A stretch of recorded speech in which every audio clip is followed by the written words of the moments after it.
సీతా పయనం movie review. Movie మీద first నా ఒపీనియన్ చెప్పాలంటే నాకైతే పర్లేదు అనిపించింది మూవీ. ఒక యావరేజ్ ఫీల్ గుడ్ మూవీ ఇది. ఫస్ట్ హాఫ్ వరకు అయితే పర్లేదు బాగానే ఉంది. ఫస్ట్ హాఫ్ వరకు బాగుంది.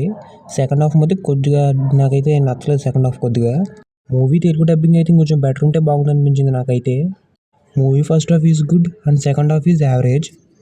మూవీలో యాక్టింగ్ అయితే అందరూ పర్లేదు బాగానే చేశారు. యాక్టింగ్ క్యామియో రోల్స్ కూడా బాగానే వర్కౌట్ అయినాయి.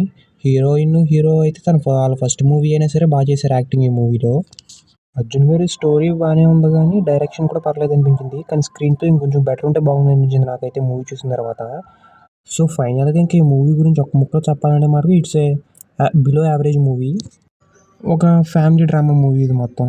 ఫ్యామిలీతో వీళ్ళు కాసేపు అలా సరదాగా చూసి వచ్చేవచ్చు మూవీని. సో ఫైనల్గా ఇది ఒక యావరేజ్ మూవీ. మన Tollywood directors under rated movies గురించి ఒక వీడియో చేశాను. ఇంట్రెస్ట్ ఉంటే డిస్క్రిప్షన్లో లింక్ ఉంటుంది, వెళ్ళి చూడండి.